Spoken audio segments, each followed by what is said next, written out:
আজকে বিভিন্ন জায়গায় বিভিন্ন সংগঠন দেখি প্রথম দিন তাদের লং মার্চ প্রোগ্রাম দেয়। এই জিনিসটি কি বোঝায়? এই জিনিসটি বোঝায় যে তারা আসলে সর্বশেষ সময় গিয়ে যেটি করতে চাচ্ছে এটি হচ্ছে একদম তাদের দেয়ালে পিঠ থেকে গিয়েছে। অথচ তারা আমাদের সাথে যোগাযোগ করেনি, তারা বৈষম্য বিরোধী ছাত্র আন্দোলনের কারোর সাথে যোগাযোগ করেনি, তারা অন্তর্বর্তীকালীন সরকারের কারোর সাথে যোগাযোগ করেনি। তারা আমাদের সাথে যোগাযোগ করে যদি আমরা রেসপন্স না করতাম তারপরে তারা যদি সেখানে যেত সেটি যৌক্তিক মানা যেত। সরকার আমাদের কাছে তখন রেসপন্স করেনি বলেই আমরা ধীরে ধীরে বাংলা ব্লকের থেকে শুরু করে ওই এক দফা দাবিতে গিয়েছিলাম। কিন্তু তারা আজকে যেগুলো করছে এটি কখনোই কাম্য নয়, যৌক্তিক নয়।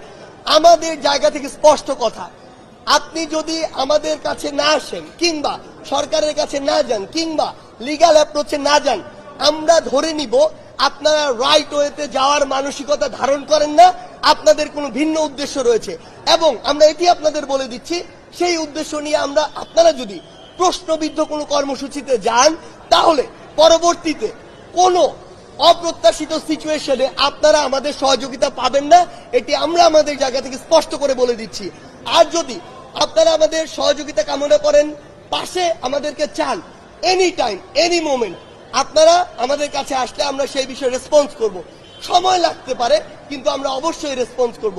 সেই জায়গা থেকে আমি সকলকে স্পষ্ট করে বলে দিতে চাই, যত স্টেক হোল্ডার রয়েছেন আপনারা লজিক্যাল ওয়েতে যান, সরকার থেকে শুরু করে রাষ্ট্রকে সময় দিন।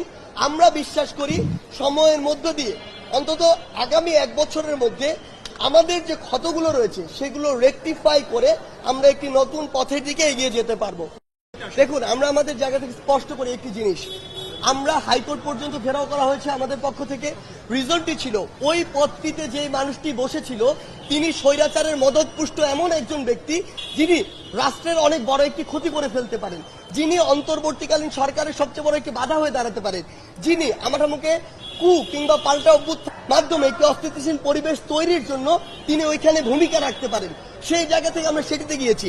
কিন্তু এখন যেটি হচ্ছে আপনার জায়গা থেকে যদি আপনি দেখেন, সেটি হচ্ছে যে ব্যক্তিগত দাবির জন্য, অল্প কিছু মানুষের জন্য দাবির জন্য তারা পুরো একটি ইনস্টিটিউশনকে অবরুদ্ধ করে, সচিবালয়ের প্রত্যেকটি গেটকে অবরুদ্ধ করে দেওয়া হয়েছে।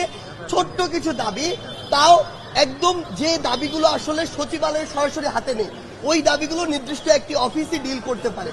সেই জায়গা থেকে আপনি আমাদেরকে কখনো দেখেছেন আমরা পুরো সচিবালয়কে ডিল করেছি? আপনি সচিবালয়কে পুরো অবরুদ্ধ করা মানে রাষ্ট্র কাঠামোকে অবরুদ্ধ করা।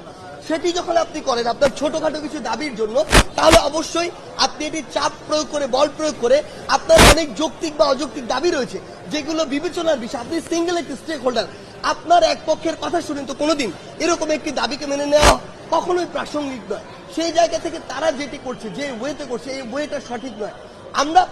আমরা কখন করেছি? যখন আমাদের কোনো দ্বার খোলা ছিল না। আপনারা দেখেছেন শাহবাগ থেকে শুরু করে ঢাকা বিশ্ববিদ্যালয়ের প্রত্যেকটি জায়গা থেকে শুরু করে আমরা এই অ্যাপ্রোচটি করেছি সরকারের কাছে, আপনারা আসুন আমাদের সাথে বসুন, আমরা কথা বলি। তারা যদি এগুলো শুনতো তাহলে তো জিনিসটা এই পর্যায়ে যেত না। তারা শুনেনি বলে এটি হয়েছে। আমরা তো তাদেরকে আহ্বান করছি, আপনারা প্রথমে বৈষম্য বিরোধী ছাত্র আন্দোলনের কাছে আসুন, সেখানে যদি না হয়, যদি আস্থা না পান, আপনারা অন্তর্বর্তীকালীন সরকার প্রতিনিধির সাথে আলোচনা করুন।